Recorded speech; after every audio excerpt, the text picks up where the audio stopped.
Episode 13 of the Liberty Weekly podcast is brought to you by the Liberty Weekly merch store, where you may find customizable drinkware, apparel, posters, and other official merchandise. Take 25% off store-wide through Tuesday, July 4th in celebration of the original American secession movement. Simply navigate to www.zazzle.com/Liberty Weekly Podcast or click on the Shop tab at libertyweekly.net and enter code ZJULY4THSAVE at checkout.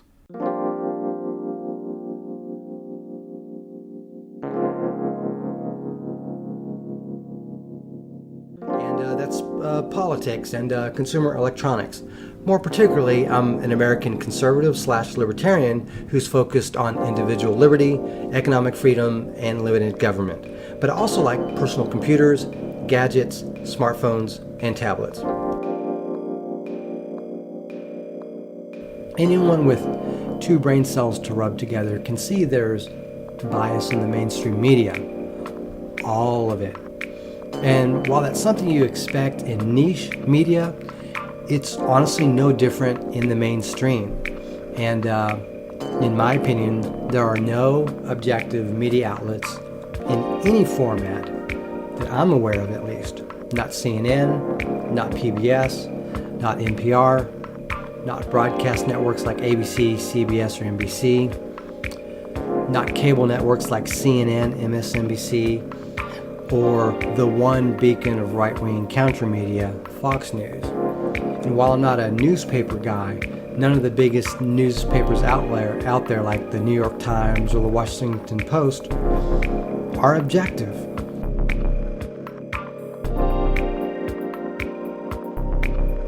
Hello, everyone, and welcome to another episode of the Liberty Weekly podcast. I'm your host, Pat McFarlane, and joining me, as always, is the co-host, Jerry McCullum.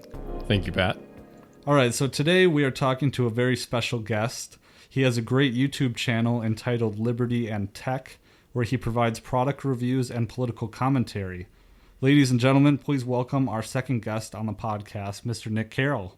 How are you doing, Nick? Hey, pretty good. Thank y'all for inviting me. Yeah, we really appreciate it. Actually, last week, Nick reached out to us on Twitter and was saying that he had discovered the podcast. And so we saw that he also produces content, and so we really liked what he had to say, and so we thought we'd invite him on. So my first question here, Nick, is how exactly would you describe your ideology? So I'm sort of at a journey in my life where I'm sort of at a nexus between conservatism and libertarianism, basically marching towards anarchism to some extent. You know, I'm like one of the people that, you know, they hear the word anarchy and it's like, maybe that's not for me, you know, and there's a certain association with that perhaps the anarcho-communists may have, sort of ruined its appeal or whatever. But I basically started out as a liberal, ended up sort of in a neoconservative space in the early 2000s, basically got fed up with it and started aiming more towards, individual liberty and a lot of things that are very central to a lot of conservative intellectuals today. And but I'd been uncovering a lot more libertarians out there, people like Tom Woods, Stephan Molyneux, people like that. And a lot of what they're saying was basically appealing to me on a very fundamental level. So I've sort of been lurching more towards the libertarian side of things, individual liberty, small to minimal government, aiming for as little government as possible, economic freedom, things of that nature, free will. Even things relatively more new to me, like voluntarism. So a lot of those things have been really enticing to me, and they really fit into the way I view the world. And so that's basically what's been going on for me. So yeah. Okay, yeah, that's awesome. Yeah, it's funny that you mention kind of the fear of the A word, A being anarchy. Yeah. And me and Jerry have talked about this actually, how I don't really like the term anarchy. Just because of those, that conditioned response. Yeah. Yeah. When introducing myself to someone, I don't tend to use it. But if it's like, if we're going to spend a long time talking about it, usually I'll bring it up, just like, oh, you may find this term being used. Yeah. Or you may have to sort of coach it as anarchy in the sense of blah, blah, blah, blah, and sort of explain it away. Yeah. So, yeah. Yeah, and I've mentioned the word anarchy to my dad, and every time when I'm trying to explain things to him and he hears it, he just shuts down. Yeah. And so I guess I use the term stateless, but... Yeah. Well, one thing I think that libertarianism has garnered has been a relatively positive profile, at least in my sense. A lot of conservatives that I've followed over the years, the intellectuals, some of them aren't too keen on the more absolute aspects of libertarianism, but libertarianism as a word has been pretty positive, at least here in the United States, whereas terms like liberal and conservative have a lot of baggage associated with them over the past 100+ years that they've been used in a political sense. And so if you never want to mention anarchy, libertarianism is a great gateway term to rely on for a while, and often people will discover anarchy, anarcho-capitalism, etc. on their own. So yeah, I kind of, and when you mentioned how the political, I feel like when people are saying liberal or conservative, it's always interesting how those definitions are constantly in flux. Yes. And I feel like that's kind of happening a little bit with the term libertarian as well. And maybe you'd agree, but maybe you wouldn't. It sounds like you do. But I feel like back in the 60s, the term libertarian, I feel was a little more coined by Murray Rothbard. And I feel like I don't want to say it's getting watered down a bit, but I see it trending a little more towards the left, the term libertarian. Actually, I agree entirely. So libertarianism, from my understanding, actually started out before we Americans sort of absconded with the word as a sort of somewhat left-leaning term in and of itself, particularly over there in Europe. And, a lot of the anarcho-communists were very fond of using that term. But the problem here is in the left, the term liberal has been sort of, there's no better way of saying it, soiled. Like when I was growing up in the 80s, both my parents were liberal, and I didn't personally have a negative feeling of the word liberal, but then again, I had a misunderstanding of what liberal meant in that context, and really it meant relatively authoritarian, a lot of government, interference, stuff like that, no real choice except what the government gives you. I mean, that's what it ended up being, and that's what turned me away from considering myself as a liberal, and I found out that liberal was fairly oxymoronic to what it actually believed in the general sense. The political sense was categorically different. And so I do think that danger is there for libertarianism. I think that's happened to some extent with conservatism in and of itself. Like if I tell my friends, hey, I'm a conservative, a lot of them would sort of reel back because they look at only the negative sides of what they understand as conservatism. And that happens with liberalism. And like you, I do think liberalism runs that risk of being dirtied, particularly because it is being expanded.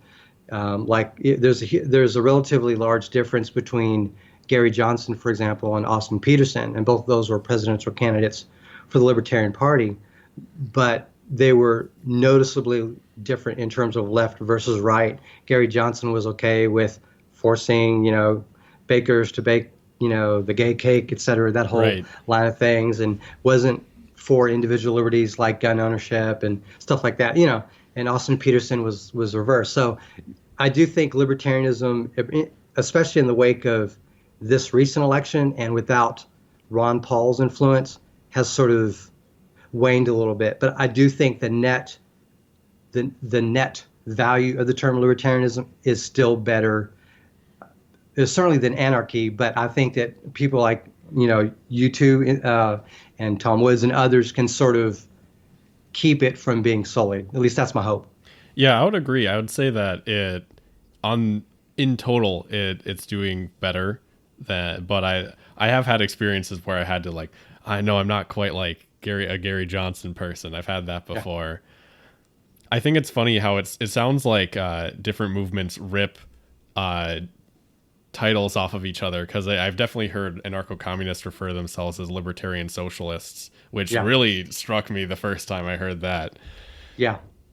Well, they sort of see themselves on that side of the spectrum, relatively less government, collectivism, but not necessarily stateful collectivism or very minimal state, or what authority they have may not necessarily be voluntary, but at a minimum democratic. And it gets sort of wonky, but they tend to look at themselves in a different light than libertarians in the West, or at least in America. Like the European libertarians are definitely more socialist, collectivist, communistic than those in America, relatively speaking. But there is definitely overlap, and it can like when you listen to the term liberal, you generally think left wing. When you listen to conservative, you generally think right wing. When you listen to libertarian, it's not necessarily either, and that can cause confusion.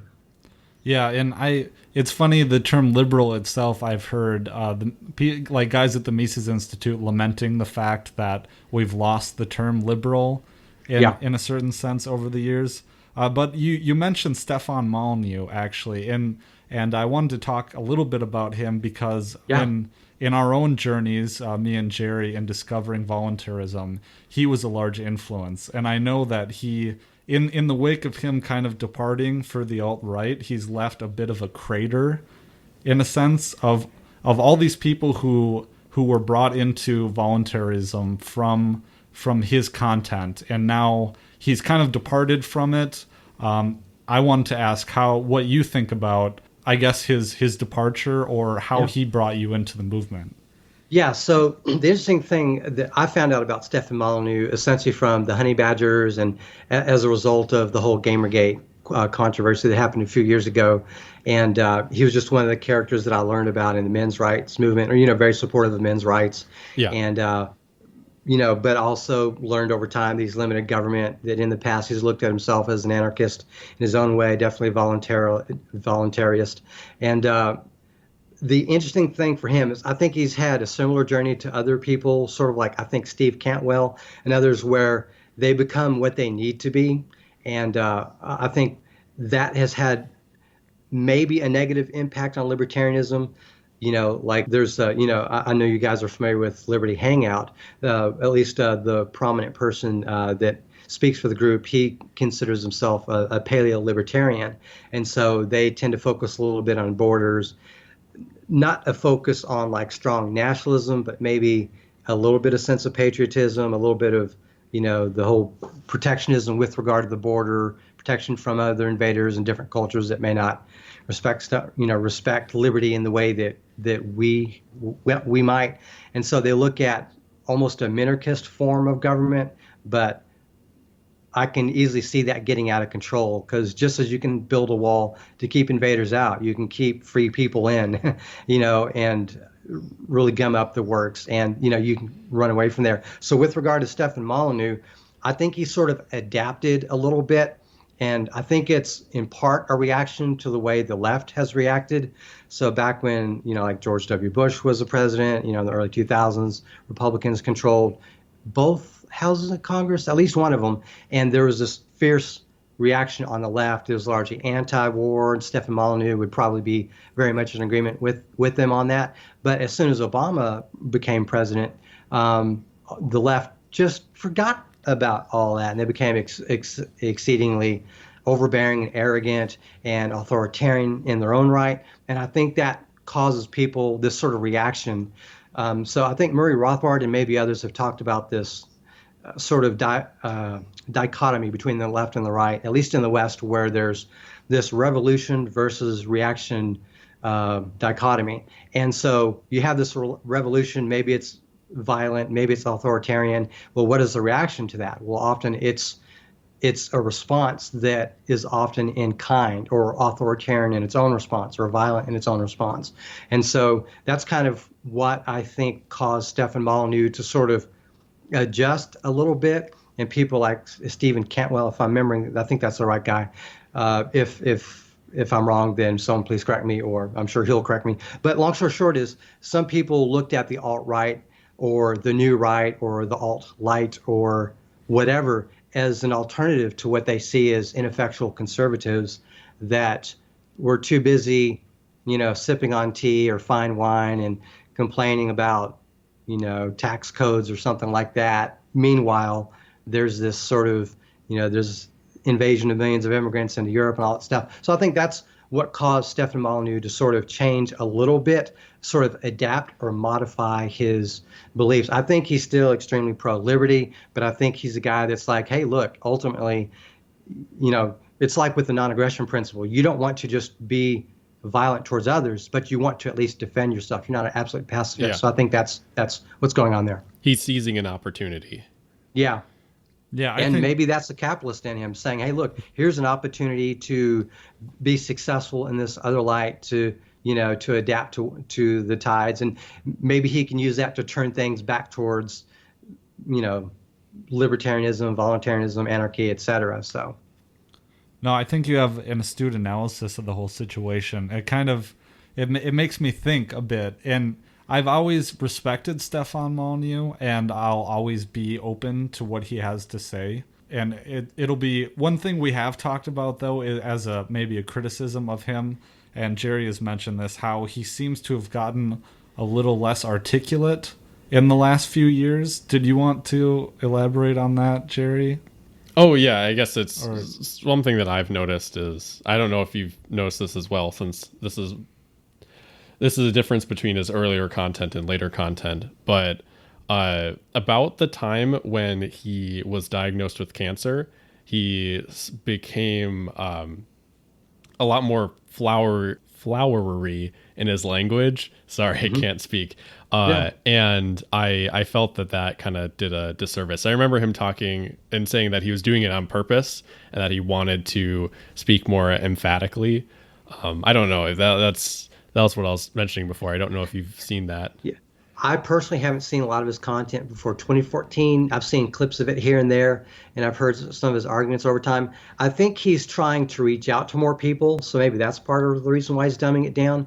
But I think that he's had a variety of guests as well to sort of lean on in terms of, I don't know how else to explain it, but like just bringing content out there, because I think he's good on his own and he has his own message, but I think that he likes to sort of rely on others to sort of help talk about different topics, and maybe that's why he's invited more people. But I couldn't speak to like the quality of his arguments per se, but I will say that at least up to about a year ago, I haven't watched his channel as much in the last few months, but up at least until a year ago, he would have like moments of like, hey, here's this episode, it's going to be dedicated on this topic, and it's just a litany of like stats and figures and charts and whatever like that. And he's good at doing that, but maybe some of the more extemporaneous ones, maybe it's because he's talked about a lot of the stuff in the past, and maybe it's fairly derivative and he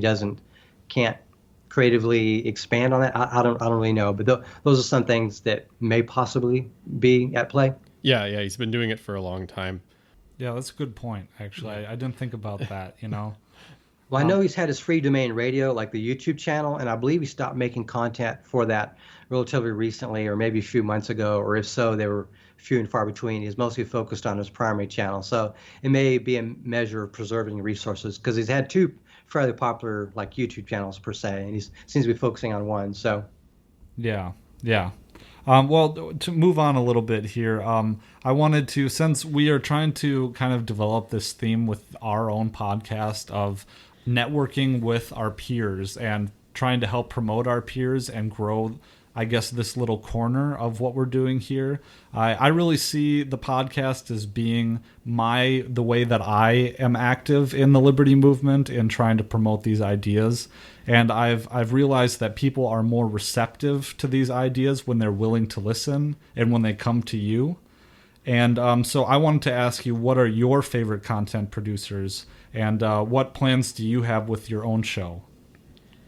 So for me, I've tried to split it between between unboxing and reviewing things and like political commentary. Because I've been relatively busy at work, I've unfortunately had to cut some content. But the good news is I've managed to script a whole lot of stuff. But what I'm trying to do is do two things on the political front, the whole liberty aspect of my shows. One, talk about some specific issues and provide commentary as to why I think the way things are. Like the last episode of my show, it's like the Nick Carroll show, was like a 50-minute diatribe on the mainstream media and liberal bias and stuff like that. So I basically just sort of went off with notes I've sort of built up over the last 3 months, just sort of trying to explain the way, the bias in media has sort of done a disservice to everyone on the left and the right.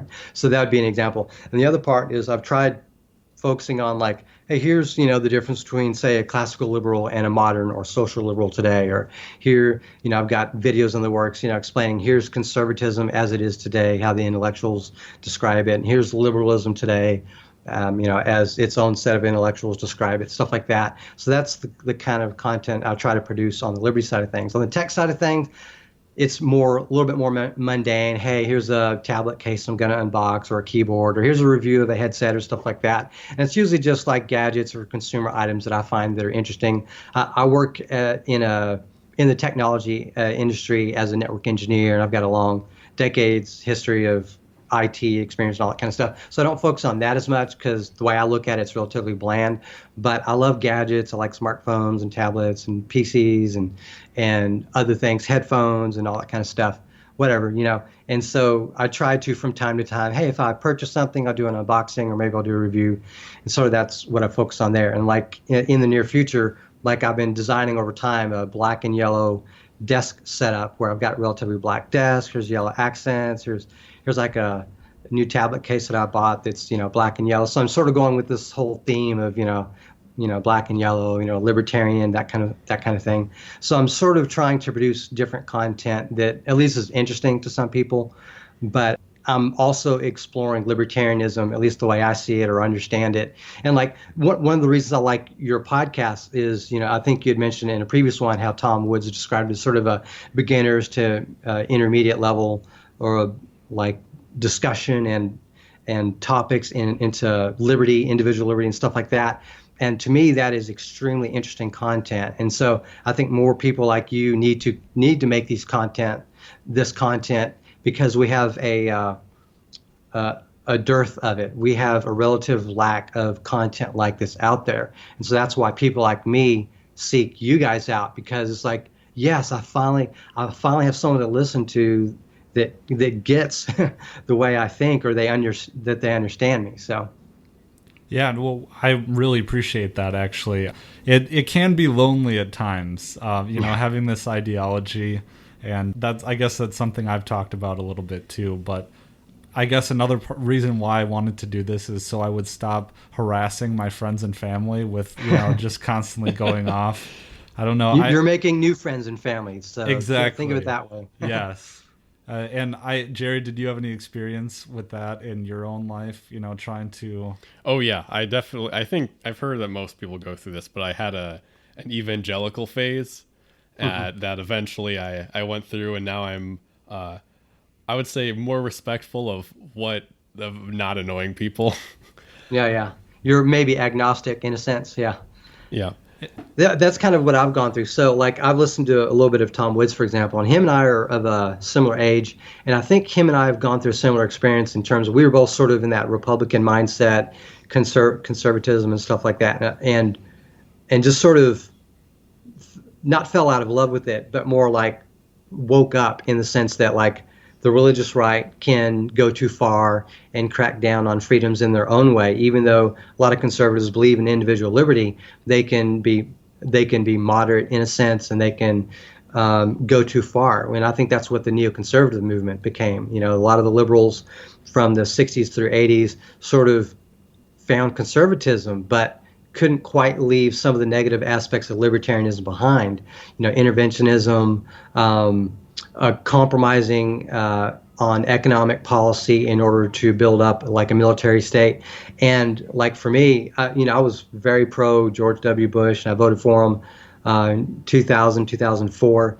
And I sort of fell out of love with that in about 2006. It was like, things are just going badly. It's like, you have this power, this responsibility, whether or not you like it or not. This power that you have comes with a responsibility to use it without abusing it. And they couldn't. And it's like, this sucks. I can't do this anymore. And that's basically what made me run and scream essentially in the direction of libertarianism. And I think Tom Woods may have gone through a similar experience, although I'm sure he could explain it a lot better than I could. But I think, and I was all, I grew up, I went to a Pentecostal church. I went to a religious high school, Pentecostal high school, and eventually aimed more towards agnosticism. I still respect, a lot of the people of the different religious faiths. I don't really have a problem with different beliefs and stuff like that. But I do think that people can find an excuse to infringe on other people's liberties. And one way or the other, we need to fight against that. So, yeah, speaking of fighting against that, what would you say are your strategies for getting to a more freer society? Or like, what do you think is the best thing to so do? I believe in a fairly incremental approach, but I think that the best and first method should be, free speech, assembling with people, all the usual stuff that you would essentially, hear about in the First Amendment. Try to reach out to government, make your voice be heard to try to get them, try to influence people like Ron Paul to be in government and Rand Paul, as opposed to like Lindsey Graham or John McCain or whatever.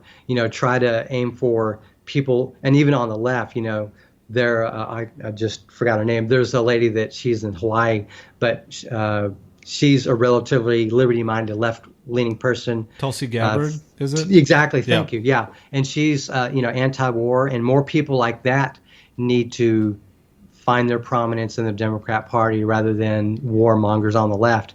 And so, I think that the progressives on the left and the neocons on the right are a big threat. And we, even a lot of us may not necessarily want to vote per se, but if we can try to influence people that are more liberty-minded to, like Austin Peterson, I was going to vote for him for president until the Libertarian Party screwed it up. And, they picked Jerry Gonson. I was like, nope, I'm out. And so Austin Peterson, is a great example of a libertarian person that I think is more consistent with individual liberty and economic freedom and stuff like that. And we need to support people like that. Rand Paul, Justin Amash, people like that need to be heard from more often so that we can promote liberty. So those are the ways I would do it. Basically, free speech, reaching out, to the government, even if you may not like it, maybe even vote, but vote for a libertarian candidate as opposed to a Republican or Democrat candidate, stuff like that.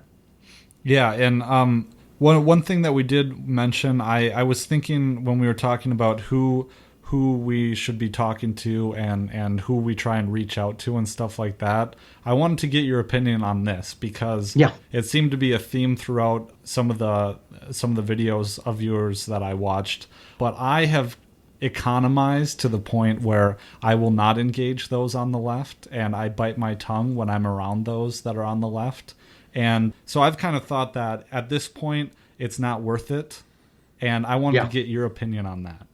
So that's a really good point. So I've been grappling with this issue myself. So we'll just follow this under great minds think alike. But I've been thinking about this myself. So in my opinion, we should reach out to some people on the left, but maybe those that we recognize as more liberty-minded as opposed to authoritarian. So I'll just give an example. There are a couple fairly strident left-wing YouTubers that I were on live streams with. One basically is an anarcho-communist, and the other is, although he hasn't mentioned it, sort of falls under the libertarian socialist sort of mindset. And for my understanding of the difference between those two is anarcho-communist is absolutely no government, completely stateless, whereas a libertarian socialist, the way they look at it is like a relatively minimal state, but still very collectivist and socialist. And I've talked with these people, and we've had pleasant conversations, multiple conversations where, there's no threatening, there's no arguing, there's no dogma or straw manning. It's literally, hey, he brings up a point, I bring up a point, or he asked about my opinion on this, and I ask about their opinion on that. And so those are the stuff that we should try to do. And like on Twitter and other social media, if you look at someone on the left or on the other side of whatever you are at ideologically, but they're saying stuff you can agree in, or maybe they are unknowingly making an argument that's in favor of you, maybe reach out to them or agree to what they're agreeing or further expand the conversation. So I've been fighting with that urge to essentially economize and block out people of opposing ideologies. But I'll just say this. So, I grew up a libertarian, ended up becoming relatively neoconservative, and then basically aimed more towards libertarianism. like from 2014 to 2016, most of the people I listened to were on the liberal side. There were many in the pro-Gamergate crowd or men's rights activists or things of that nature, but all extremely left-wing, just not left enough for the progressives and the social justice warriors, et cetera. And in the last year or so, I've been listening to a lot of neoconservatives, people that I look at are fairly authoritarian, too willing to compromise, et cetera, and still trying to get their point of view. But I do find that actual libertarians, actual anarchists, or whatever, I am agreeing with a lot more, but it's helping to sort of expand my profile, expand my, like I can better understand both sides of the argument, or can better construct my own arguments. That's what I'd say is sort of engage, at least positively, people that are ideologically different from you and maybe see what comes from it. Maybe you can convince them. Yeah, I can see that point when it comes to speaking with people that they have that anti-authoritarian streak to it, maybe they can be reached. But when it comes to defending my own view of, okay, I'm not going to engage neoconservatives, I'm not going to engage, Bernieites or the standard left, and I don't think it's putting my head in the sand when it comes to their arguments or seeing their point of view, because that's all it is their point of view. And I feel like libertarians, mostly what we do, we spend all of our time on the defensive and rebutting what they've said. Yeah, actually, that's a good point. And, that may, again, play to the revolution versus reaction dichotomy. But leftism is essentially everywhere. Authoritarianism is essentially everywhere. So it's not like we need a primer or a refresher on that stuff. But maybe you can sort of save people, from that to some extent, or maybe open their mind or whatever. Because, I've heard a lot of left-wing people essentially be accused of being conservatives or Tories or right-wingers or alt-right or whatever. And, like, hey, I still believe in, relatively large government, progressive tax schemes and stuff like that. But you can at least reach those people, even if you can't reach the hardcore communists and whatever. Yeah, people who have been sort of alienated from the group that they consider themselves to be from. Yeah. Yeah. I know that personally, I don't try to debate or argue with people that often, but instead just have people be aware of what I believe in. If it seems appropriate, I'll normally be like, oh yeah, I'm probably the most libertarian person and kind of leave it at that. And if they're interested in engaging, then I think you have more of a chance of going somewhere.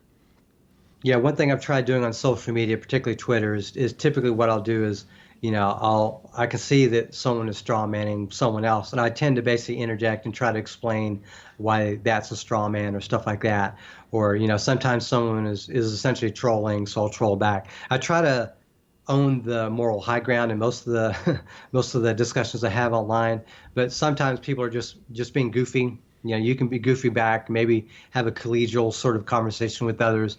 But I've found out that over the decades, I used to run a bulletin board service back before the internet, and it was basically, for lack of better explanation, a computer that is connected to a telephone line and is up 24/7, and people dial into it, and you can leave messages, you can play door games and stuff like that. So I used to debate people online there. And then as the internet was coming out in the 90s, there used to be sort of gateways out to the internet, or there'd be like FidoNet or Usenet or news groups, other discussions that you could sort of upload those messages to your bulletin board service, or you'd log into other bulletin board services and exchange these messages. And eventually everyone pretty much had internet access, and it all migrated to forums and stuff like that. So I spent over a decade essentially debating people online, mostly people in the whole liberal/progressive category. So I've sort of picked up a lot of experienced, if not explicit, training on how to debate doing that. So what I've tried to do is interject myself into discussions over time where I can sort of allow people to look at their own views in a more critical manner, or I'll criticize it and now they're forced to defend it, or they now criticize me and now I'm forced to defend it. So, and a lot of times I tend to sort of foment or take part in debates. So that can be entertaining as long as you don't carry it too far and, get offended and all that kind of stuff. So that's something to try as well, if you want to reach out to people, have like a friendly debate with them. Yeah, that is awesome. Actually, your experience, that's so cool to hear about. It seems like, in the age of the internet, the way of debating, internet debating, is like an art form now. Yeah. And I don't feel like I'm good at it, or I haven't done too much of it. I remember the days of Facebook where I'm not on Facebook anymore, aside from Liberty Weekly stuff. But I remember, certain times when I'd engage someone, and then it would ruin my whole day because I'd just be like pacing around, like, "Oh, this person's so stupid," or like, or waiting for a response. Yes. Like, what are they gonna say? Yes, and the fear, or I don't know about fear, but it's just It's more like adrenaline or stress. I've been in debates with people that ostensibly, we're friends. We've been debating for a while against each other, like these message boards or other things like that. So a lot of times I'll bring up my point, post it, and then while I'm waiting for their response, I'm predicting they're going to say this and they're going to say that. So I start writing out what I'm going to write. And I sort of building these arguments. So then when their message comes through, it's like, oh, okay, well, and then I sort of modify and then carry it. So yeah, it's the good thing is engaging like that can help you grow in a way. And of course, I'll just say candidly, you guys are ahead of me in the game in terms of like libertarian thinking, anarcho-capitalism and stuff like that. Because you guys I would say, are more trained. You're certainly learning in a way that I'm not able to. You're reading more books. So that's an advantage for you guys when you're actually talking with people. So like you find someone like me that may be relatively skilled in debate on the other side, you can engage them in a way that maybe others can't because you have certain information that they don't, and you can help them flesh out their beliefs, and maybe they'll come to realize they're wrong, or maybe you'll look at what you're explaining in a different light. So to help put it in context. So I would say you guys definitely have strengths that you can use into promoting these discussions. I think this podcast is definitely a great first step in doing that. So that's why I reached out to y'all a couple weeks ago or whenever it was. And I was like, there's a 140 character limit on a tweet, but with as little characters as I could, hey guys, here's this podcast, and then all the hashtags that I could. The reason I'm trying to promote you guys in that one tweet is like, we need more of this. So, don't be shy. Like I'm shy, I'm an introvert, but you guys are doing great work as it is. So definitely keep that out. Well, thank you so much. Yeah, thank you. That really means a lot to us. And we're just glad that you reached out, and we're glad to connect, and I guess another theme we're trying to promote is, growth and, learning about all these different things. But it's been a great journey so far, and especially getting to talk to such, nice people. And I was saying to Jerry that, it was a little nerve-wracking to get on with people you've never spoken to before. Oh, yeah. But I think generally my mantra is that, like, when you get out of your comfort zone is when growth happens. And I think that's so true. Yeah, and I'm pretty envious of what you guys. One of you guys is a lawyer, or not a lawyer, but you're learning law, like you're taking government classes. Is that correct? Yeah. Okay, yeah. That's great. That's something that I wish I did when I was younger because I had such an interest in it. So definitely keep doing that because that's like an arrow in your quiver that a lot of other people don't have. So that's a plus. Yeah. Well, and actually, I got a big dilemma right now because. In my life, so I'm entering my third year of law school next year, and I could either go a very, very safe route where I have networking connections, and be a traditional attorney, or I could take a chance and go work for the Libertas Institute in Utah, which I've been working with a little bit over the summer.